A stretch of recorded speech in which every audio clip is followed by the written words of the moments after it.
સ્વાગત છે ભટ્ટ મેવાડા બ્રાહ્મણ સમાજ કલ્યાણ ટ્રસ્ટ મહેસાણા સંચાલિત લીલાબા અતિથિ ભવન એકલિંગજી કૈલાસપુરી ખાતે અધિક માસ દરમિયાન અધિક આરાધના કાર્યક્રમ ખૂબ ભક્તિભાવ અને આનંદપૂર્વક રીતે યોજાયો। તારીખ 16/5/2026 થી 16/6/2026 કુલ 4 બેન્ચના કાર્યક્રમ દરમિયાન અનેક જ્ઞાતિ બંધુઓ ભગીનીઓ ઉત્સાહપૂર્વક ભાગ લઈને આનંદની અનુભૂતિ કરી। આ દરમિયાન રોજ સવારે કોઠાગોરની પૂજા આરતી, ત્યારબાદ અભિષેક, હવન, સત્સંગ, કથા, ભજન, વિષ્ણુ સહસ્ત્ર, શિવ મહિમન, ગરબા જેવા અનેકવિધ ભક્તિ રસથી ભરપૂર કાર્યક્રમો જોડે રોજ એકલિંગજી દાદા અને કાત્યાયની માતાના દર્શન સાથે અઠવાડિયું ક્યાં નીકળી ગયું તેની પણ ખબર પડતી નહીં।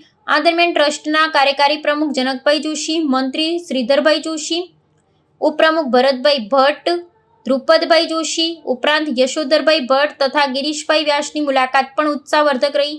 મહિનોભર ચાલેલા આ કાર્યક્રમના મુખ્ય કન્વીનર બકુલભાઈ પંડ્યાની જવાબદારીપૂર્વકની સંભાળ તથા આવડત કાબિલે-દાદ રહી, તેને હું બિરદાવું છું। સાથે બેન્ચના સહ કન્વીનરો ભરતભાઈ પંડ્યા, મહેશભાઈ જોશી કુકરવાડા, ચંદ્રકાંતભાઈ ગોર દાવડ હિંમતનગર તથા ચેતનભાઈ જોશી દેશોતર ઈડર સૌ કોઈએ પોતાની જવાબદારી નિભાવવાની સનિષ્ઠ પ્રયાસ કર્યો છે। આર્થિક સ્થિતિને ધ્યાનમાં રાખી આપણા કેટલાક જ્ઞાતિ બંધુ ભગીનીઓને પોતાના ખર્ચે એક ફરજ સમજી લાભ અપાવનાર યાજ્ઞવલ્ક્યભાઈ પણ અભિનંદનના અધિકારી છે। તેમનો તથા દાન આપનારા સર્વે દાતાઓનો હૃદયથી આભાર। ભવન સંચાલિત સમિતિના ચેરમેન ચંદ્રકાંતભાઈ ગોર જેઓ પણ સતત આ કામગીરી પર પૂરતું ધ્યાન આપી રહ્યા હતા। ભવનના મેનેજર દીપકભાઈ ઉપરાંત સમયસર ચા નાસ્તો ભોજન ઉપલબ્ધ કરાવનાર અને ભવનનો રાખ રખાવ રાખનાર દરેક સભ્યોનો ખૂબ ખૂબ આભાર। આવા કાર્યક્રમો સમયાંતરે યોજાતા રહે તો ભાગ લેનારા સૌ કોઈ સમાજ પ્રત્યેની એકાત્મકતાની ભાવના કેળવી શકે અને આપણું લીલાબા અતિથિ ભવન ગુંજતું અને ગાજતું રહે। રિપોર્ટર ચેતનભાઈ જોશી, ઈડર।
ભગવાનની કથાને સાંભળવાથી માણસનું મન હરિમાં લાગે, ઈશ્વરમાં લાગે।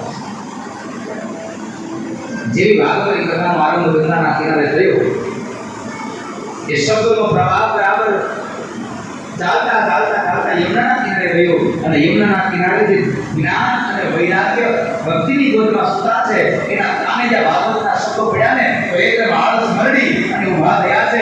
ઊભા તો થયા, યમુનામાં સ્નાન કર્યું અને સ્નાન કરીને માતા ભક્તિ મહારાણી સાથે ચાલ્યા। ભક્તિ ચાલતા ક્યાં ગયા? જ્યાં ભાગવત હોય ત્યાં ભક્તિ હોય, જ્યાં ભાગવત હોય ત્યાં ભક્તિ હોય અને જ્યાં ભક્તિ હોય ત્યાં ભગવાન હોય। કારણ સ્વયં ભગવાન કહે છે જ્યાં મારી ભક્તિ થાય છે, જ્યાં મારા ગુણોની વાત ગવાય છે, ત્યાં જઈને મારે વિરાજમાન થવું પડે છે. કારણ નારદજી એકવાર વૈકુંઠમાં ગયા, ભગવાન મળ્યા, નારદ નીકળી ગયા પાછા, બળી પાછા થોડા દિવસ પછી ગયા, ભગવાન મળ્યા નહીં. આવું બે ચાર વખત થઈ, ભગવાન મળ્યા નહીં, અને એમાં બધા નારદજી ભગવાન સામે મળ્યા, એટલે ભગવાનને રોઈને ઉભા રહ્યો. એવું વાત આ તમે વૈકુંઠમાં મને મળતા નથી, બીજી કે રેવા બી આવ્યો અને જો રેવા બી આવ્યો તો મને સત્તા ન મળે.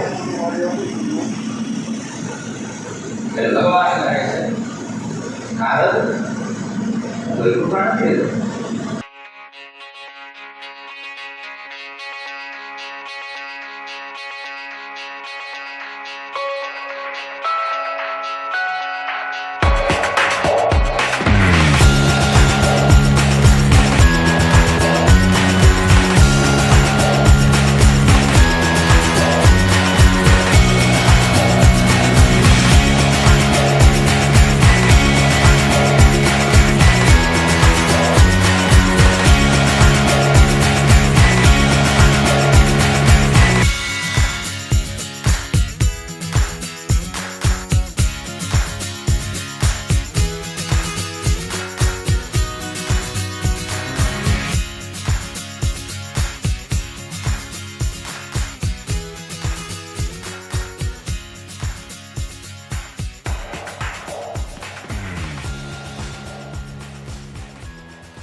આવા ન્યૂઝ જોવા માટે સાબર આવાઝ યુટ્યુબ ચેનલને સબસ્ક્રાઇબ કરો અને લાઇક કરો, જેથી હવે પછીના દરેક સમાચાર સબસ્ક્રાઇબ કરેલા હશે તેઓને નવા સમાચારની માહિતી મળી જશે.